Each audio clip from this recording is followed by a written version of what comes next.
Welcome to Trial to Triumph, hosted by Caleb Johnson, the show about leaning into life's constant testing on your way to realizing your biggest blessings. Welcome back, everyone. This is Caleb Johnson, host of From Trial to Triumph. I'm very excited to share this time with you, and today we have a very special guest. His name is John Buckley. John, welcome to the show. Thank you. What's going on? Yeah, happy to have you here, brother. So can you go ahead and give our audience just a quick 2 to 4 minute background story about yourself? Yeah, I've been making a full-time living on the internet since 2008. So I've been at this game for a minute. And the ironic thing is I remember getting in 2008 and thinking that I was late to the game then, right? There were other people that started figuring out the online space in like early 2000, 2001. And here we are, 2023 already, man. It's crazy. I started, the story you used to hear, you don't hear this as much anymore, is I opened up an e-commerce business in my aunt and uncle's garage. Fast forward 10 years later, we had 4 warehouses across the United States. We were doing $3.4 million a year with the company. About 10 years in, the niche that we were in underwent a dramatic shift, and I was forced to pivot. And I ended up, the joke I make is wild horses couldn't drag me back to the real world. I'd been working from home since '08, have internet connection, can make money type of thing. So like there was just no way I was going to go back. I ended up discovering direct response copywriting. And I started writing for coaches and consultants and course creators. And at the time, I was really writing for anyone. They could be a fitness coach. They could be, a life coach. And I was just the hired gun, right? The copywriter to get conversions up. And as a part of that, I ended up seeing a bunch of different strategies that worked and didn't work. And I was on a call with a prospect one time, and they were telling me their strategy. And I said, look, the copy that I write for you will beat the control, right? So they had an opt-in page converting at 23%. I was sure I could get it to 35, right? I can beat the control. But overall, I felt his strategy was going to let him down in the end. He'd be happy with me, but overall unsuccessful in his venture. Like I said, not because I was a genius or special, but it was because I'd seen so many different strategies and been a part of it as a copywriter. And he looked at me with indignation and said, oh yeah, you're not going to write copy for me? Why don't you tell me what I should do? And I actually took him up on it. We did $73,000 in 3.5 months and $700,000 in 7 months. And he was a real estate investor selling a coaching program. Wow. Okay, so Nice. Fast forward to now. And I have a business partner, Mr. Devin Dillard. For the past 3.5 years, we have worked exclusively solely with real estate investors, helping them either launch or scale an existing coaching program. So I end up talking to investors all day long. Yeah.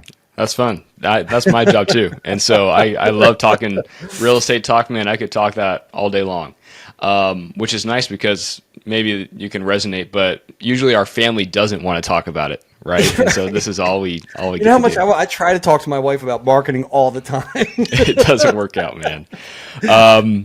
Well, jumping right into it, man, I appreciate you sharing that. And what are some of the mistakes that you see a lot of people make that are, let's focus on masterminds, real estate focused, right? Okay. So people that are starting that, what are some big mistakes that you see a lot of people make? Okay, the list is endless. I'll do a little wrap. It is. What's the joke, right? There's a million ways to do it wrong and one way to do it right. Yeah. I can give you some egregious mistakes. I can give you some minor mistakes. I mean, taking a year to write a book to build a brand before you have a coaching program is a good one. Creating the course before you actually validate the offer in the market, having too many different offers, which would mean that you are already a professional marketer because you can handle multiple different offers, multiple different forms of lead gen, and multiple forms of conversions. I've got a low ticket, a middle ticket, a high ticket. Big mistake right out of the gate.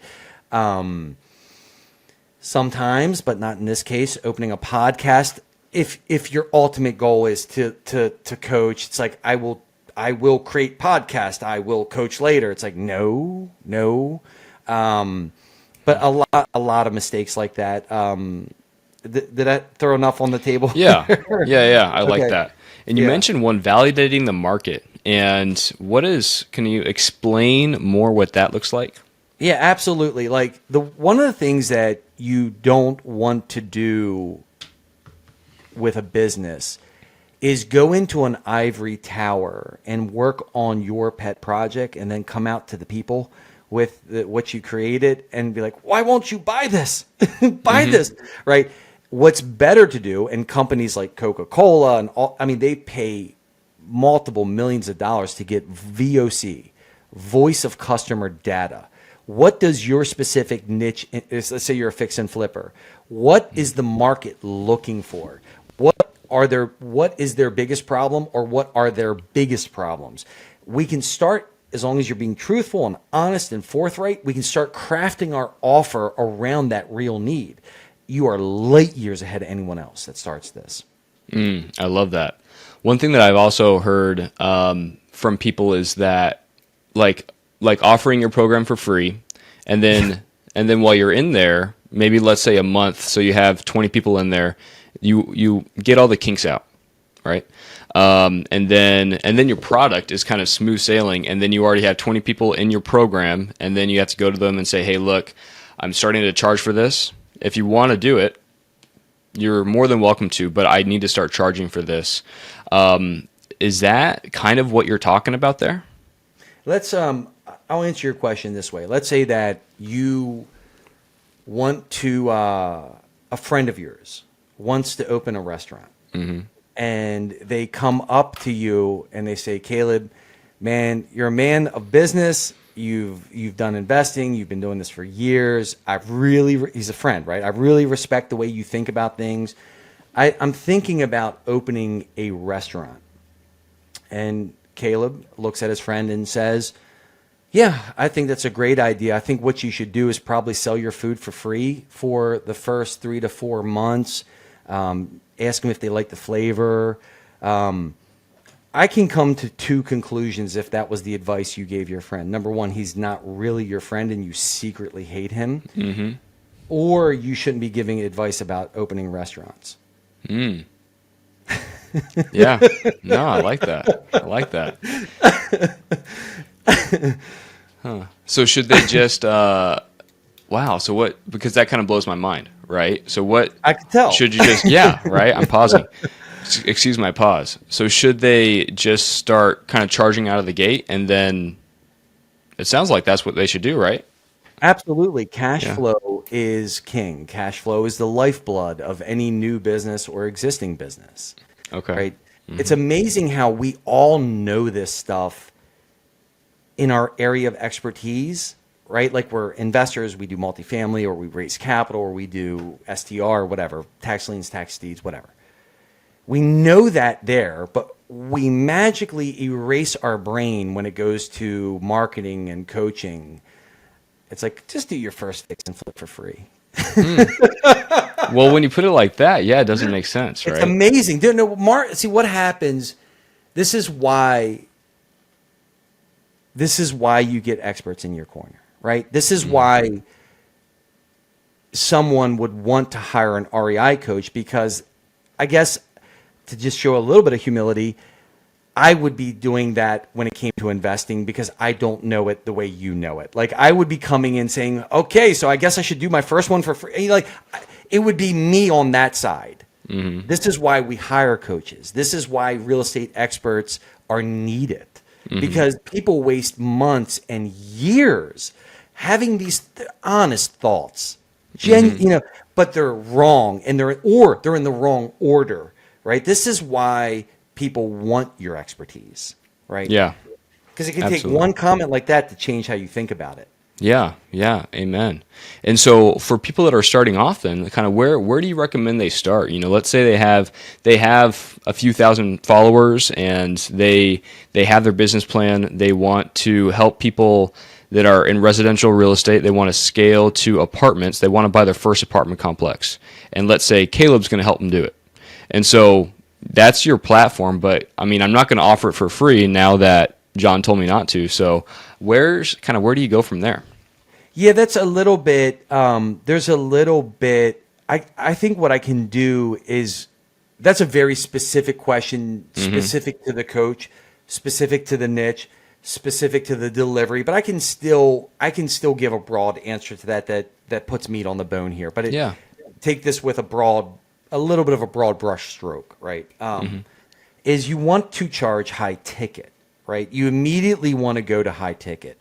What is traditionally considered high ticket on the internet is anywhere from $3,000 all the way up to $30,000, right? Now that's a huge range.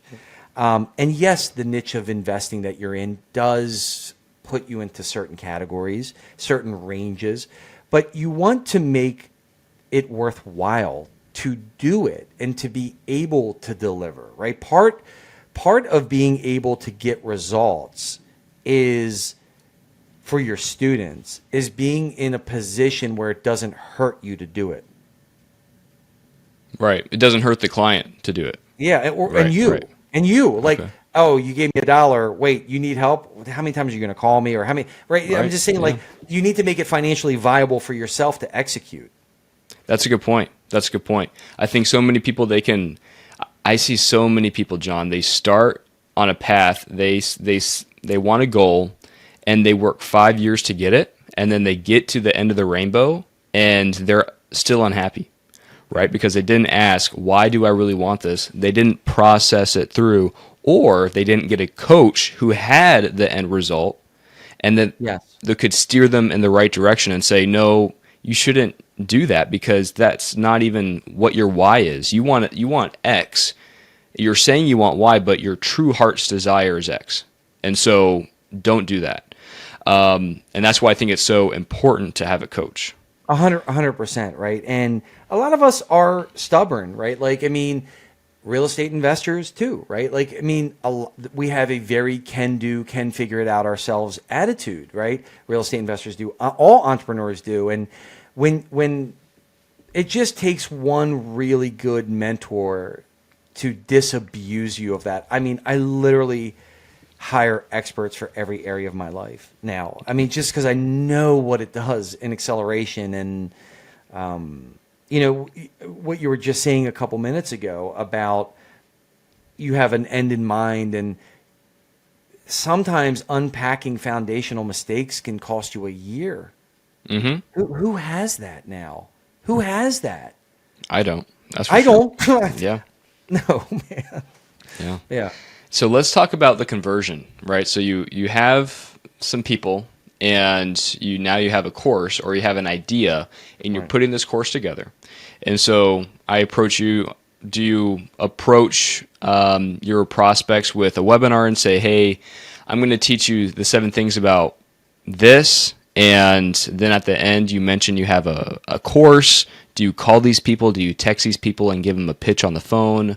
What's your expertise in that range? I would tend to, my thinking on this, my experience on this, and what we do with our clients is I want to take the offer directly to a pre-existing audience, right? Like, I don't want someone who's not generating monthly revenue building complicated marketing strategies like a challenge funnel or a webinar, right? Those strategies, tactics, they have their place, they have their time in the evolution of an expertise business or an information product. I'm not bashing them, right? But like, to go to paid ads and to go to webinars, you're not generating any revenue.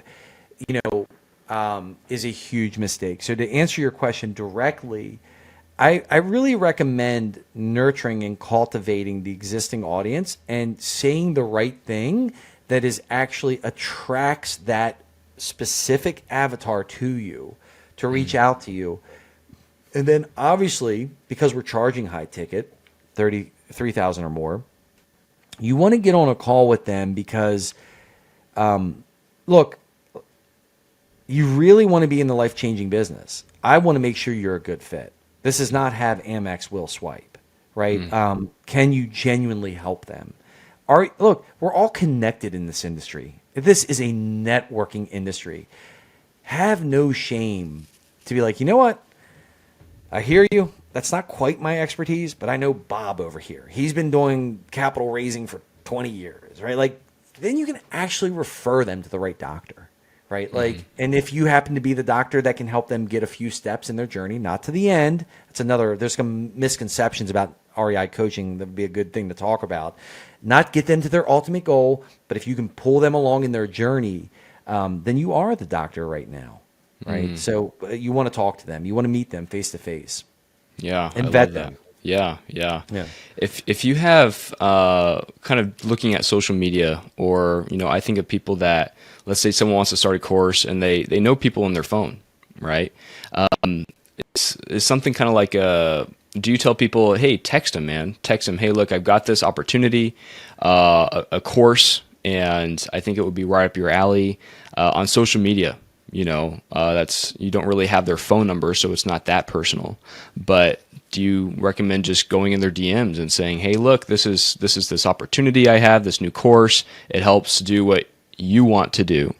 And then let's schedule a phone call. I tend to not like going direct like that in messaging because it's salesy, right? Like I would prefer to have a much more natural conversation with you. And then during the course of that conversation, if a pain point surfaces, like I'm just using a very generic example here, like Caleb, 2023, well, thanks for accepting my friend request, or thanks for liking my post or commenting on it or whatever. I know 2023 is coming to an end. How'd you do this year? Okay, well, what do you mean okay? Well, just had a hard time with X. And if you're in a legitimate position to help them, you can position a reason for a call. Like, and there's value there. And like, even if you can't help them, maybe you can point them to the right resources or additional resources, or maybe you can send them something. I love that. Yeah, cool. I love that. And I'm a big advocate of, I've heard it put this other way as well, where if someone wants to start a course, I don't know if you know Alex Hormozi, the guys over at Gym Launch. Yeah. And I just spoke to one of his executives that was over there. And so they kind of almost recommended kind of building your parachute on the way down. So if someone has a course, then you have, hey, John, I'm thinking about coming up with a program today about how to buy your first flip. And it has 5 steps to it, completely complimentary. And if that's something that resonates with you, just join me, Thursday at 6, and I want you to share your feedback and your testimonial. That's it. And so then, but you don't even have a course, right? You have these 5 steps, and you ask them in that webinar, hey, what do you think about step number 1? Was there something that stood out to you? Is there something that you think you might need before that? And so you get their feedback, and you can actually shape your course before even launching it. And so when you actually are putting it together, it's all that much more to your avatar. Do you see people doing that? And is that something that you've leveraged in the past? I mean, I love Alex Hormozi, and there are a lot of the big name marketers out there. Russell Brunson, of course. These guys are geniuses. One of the challenges, though, of kind of extracting from someone that's talking to that big of an audience is that strategy specifically optimized for an REI coach? Right? Alex can't talk like that, or he'd have to produce. He produces an insane amount of content as it is. He would literally have to stop sleeping. Yeah. Because it's different. But he can speak in generalities that give gems. Straight. I love Hormozy. I got his books in there. Gems. He can give gems. But is that book really going to take Caleb to the next level? Is his advice specifically wired, engineered, and designed for an REI coach? Some of the principles, yes. So I don't want to bash Alex, right? I want to just kind of give a context why I'm going to disagree a little bit with that strategy. Because I have a lot of respect for Alex Hormozy. I love the guy. No, I don't like that model too much. It would work, and you could use it. I think the best thing for a real estate investor to do is more of it's very similar to what Alex said, but a little bit more of a just-in-time fulfillment model, right? Where I am charging to bring people in the door because money is also the best sign of validation. I don't need to tinker with things if I'm getting paid, right? Second is, if I don't have a program, I can still go live every Thursday night, and then I can open it up for questions. I can do like maybe a little presentation in the beginning, open it up for questions, and get direct live feedback from paying students. I'll know if I need to reshoot that 30-minute lecture I just did. Like, man, I must have not said that well. I kept getting like 5 different questions about this, like just go back and reshoot 20 minutes tomorrow. You're getting real-time feedback from paying students. It will actually help you in the long run create a program that gets results. Oh, I love that. Because again, I love Alex. Hormozy. He was slightly different. I wanted to, Yeah. Again, like you said, Alex is amazing. What he's done, a genius. He's a it's genius. Insane. Yeah. And so he talks about the whole free thing, and at the same time, if you have bills to pay, man, and what are you going to do? Free? And so, give it for free for a year, and then you're going to go drive Uber, and it's just not going to work out. And so I really just appreciate your honesty and putting that in perspective too, right? So when someone starts coaching, what separates those that are successful from those that aren't? And not the starting point, but those that, let's say they have 10 clients, or maybe they even more. So let's say they have their coaching program, but what makes those and what separates those from being successful and those that are not? Wow, what a great question. You're really making me dig deep here. That's a fabulous question. I'm going to have to answer it a little generically here, and if you want to probe for more specifics, but because that's such a deep question, I have to lay a little bit of a frame on the table here.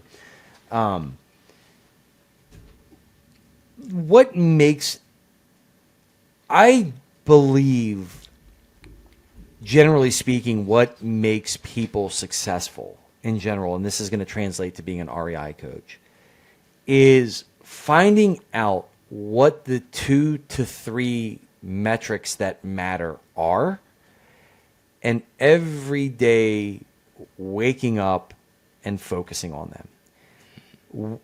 There's just something about the way us human beings are designed, evolved, whatever you want to say, where we are distraction machines.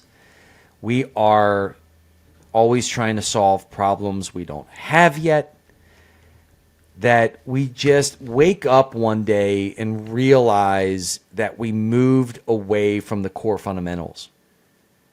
The truth is, to get to a 7-figure, maybe it's different for an 8-figure business, it's not going into your office every day and looking at a wall like a motherboard with 220 buttons. It's actually finding which 2 to 3 buttons matter and pressing them every day.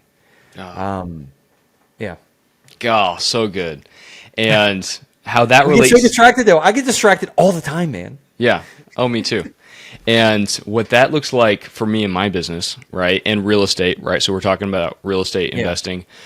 Whenever I'm buying apartment complexes, the thing that I need leads, right? So I ask the question, where do I get leads from? Brokers. Okay, so that is like number 1 on my calendar, right? So the first thing I do in the day, 8 a.m. when my day starts, I'm calling 10 brokers every day. And that is my habit. I don't care if I have 3 deals to underwrite. I don't care if I have no deals to underwrite. I don't care if I have a very busy day. If I just do that one button, where you just push that one button, you're going to get the result. Same thing for finding clients, I'm sure, right? Or finding investors for our acquisitions. Going on social media every day, I don't care if it's 20 minutes, an hour, whatever you can do, but it's that daily repetition.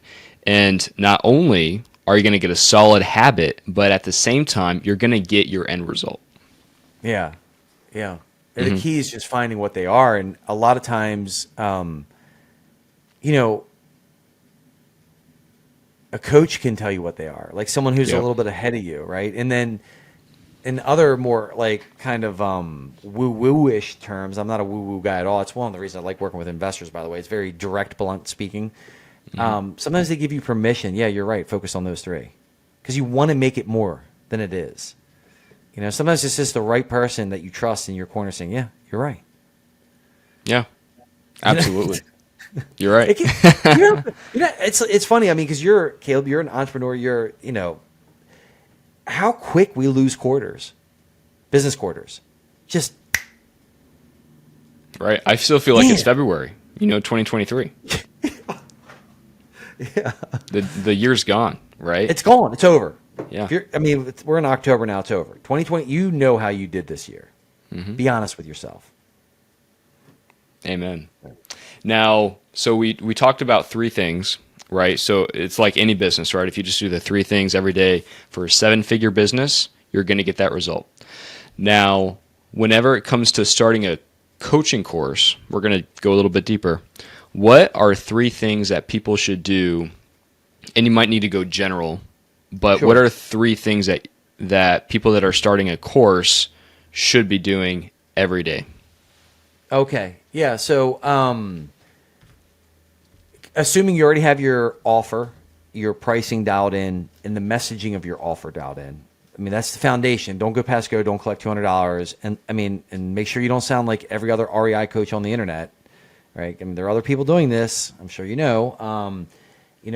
Assuming that's dialed in, is finding ways of having like what I call tuning fork messaging, right? Like, how do I speak to the psychographics, not the demographics, but the psychographics of my avatar, right? How do I really want to attract and push at the same time, right? Because I'm not looking for engagement just for engagement's sake, right? So as long as I'm practicing on crafting that message, right? Because you want attraction marketing, not chase marketing, right? That would be something that you could focus on every day.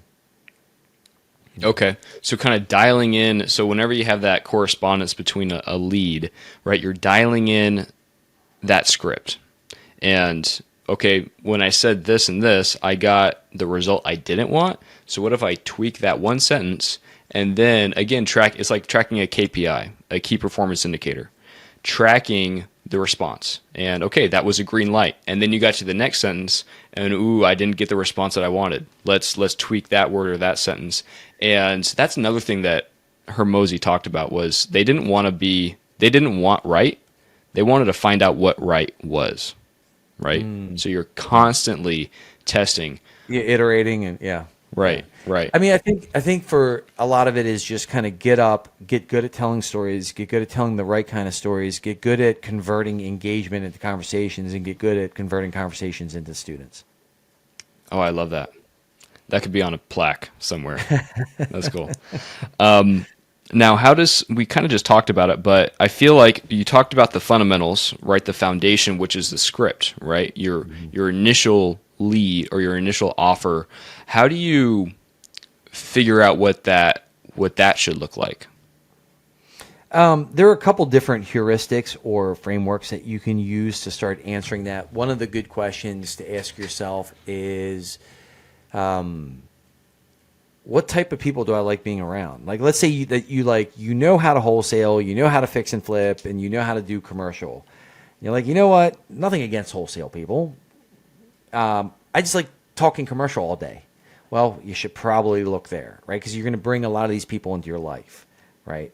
That's number one. Another heuristic that my preferred heuristic is what's the quickest result I can get for someone. And like I said, when I say result, I don't mean, oh, you're retired now, I made you a millionaire now. Like, even if it's, oh man, getting my first legit lead that I'm negotiating with a motivated seller. How quick can I get that, like, someone on the phone there, right? Like if I can get someone if I can get someone on a call with a motivated seller in 30 days, I sure as heck am leading with that, right? Like, look, when you come in here, we want to hit the ground running. I can sell short victories on the journey, right? If I can sell small victories on the journey. So I always and I'm always results oriented. I mean, when you work with real estate investors as clients, it's nothing but ROI talk. Yeah. Like, what are we doing and what should we expect from this? But I like it. I lean into that, right? So, like, I like that heuristic. Who can I get the quickest result for? Because that's what it really comes down to, right? Yeah, that's so important. Like you said, John, I mean, breaking down, like you said, don't just go to the millionaire, right? But actually looking at, how do I get you just to have a conversation with a broker? How do I get you just to, underwrite your first deal? Like, what's the step Make an offer. there? Yeah, exactly. Make an offer. Yeah. Like, you know how many people are doing a happy dance in their house when they drop their first offer? You probably did one. Even if you didn't get the deal, you're like, dude, I just submitted an offer. Yeah. Like, you forget those moments of triumph. That's so good. Yeah, because you get so it just becomes You're in your every own day. grind. Right. Yeah, you do. I remember you bring up a great memory is when I've made my first offer, right? And your heart is racing. It's like, oh my goodness. And then I think that same week I had 3 offers, right, that I made. And it's like, well, if I'm going in, I'm going in. And then we'll kind of build the parachute on the way down, which is terrifying. And it helps to have a coach in your corner, right? Yes. To kind of walk through that. Holy moly. I mean, let's add to Alex Hormozy, if we so dare. Don't they do tandem jumps at first? Tandem jumps. What do you mean? Like, you don't just jump out of an airplane the first time. The instructor is actually tied to you. You're right. Did he mention that? No, I'm just kidding. No, he should have. The coach is actually tied to your ass. Yeah. No, you're right. Yeah, and he's right there, man. Wow. If I could have been in the audience, sir, parachuting. Come on with me, please. Yeah.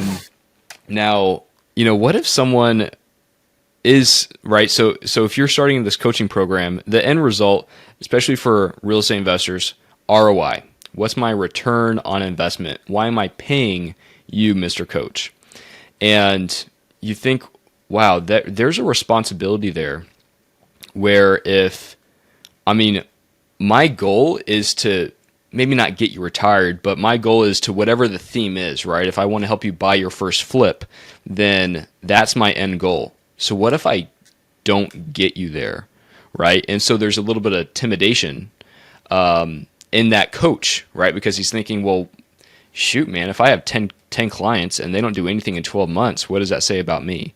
So for people that are kind of struggling with that inner dialect, what do you tell them?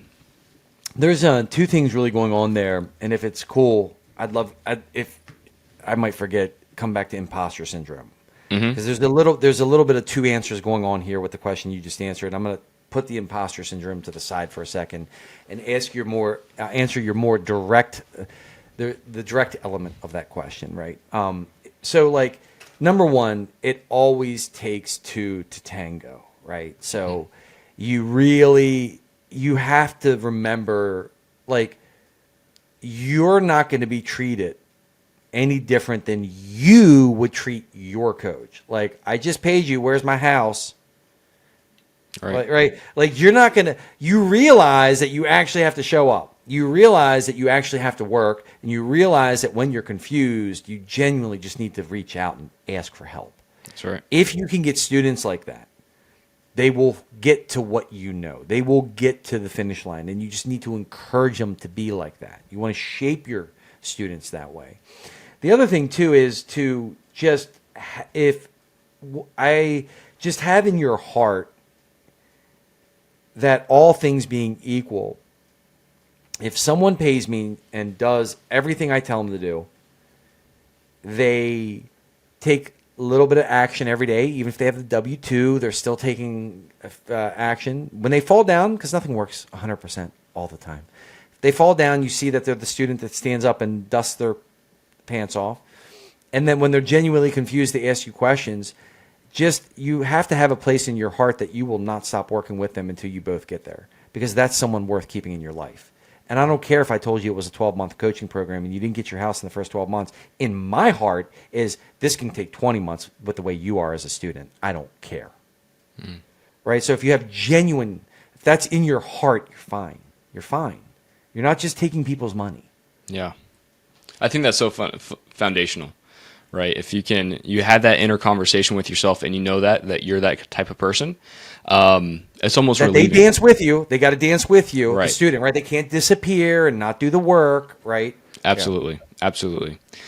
And John, unfortunately, I could come up with more questions, but unfortunately, I think we're going to have to wind down. So before the final 3 questions, I just want to thank you so much for taking your time and being here. You're a very busy guy, coaching a lot of people, so I appreciate your time. Thank you. It was a pleasure being here. There's some great questions, man. Great questions. Yeah. Love it. I could talk this all day if you can't tell. I love it. Me too.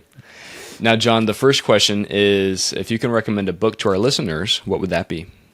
Right now, Reframe Your Brain, Scott Adams. Exceptional book. I bought it for my business partner. I bought it for one of my success coaches that I have underneath of me. And I sent a copy to one of my clients recently.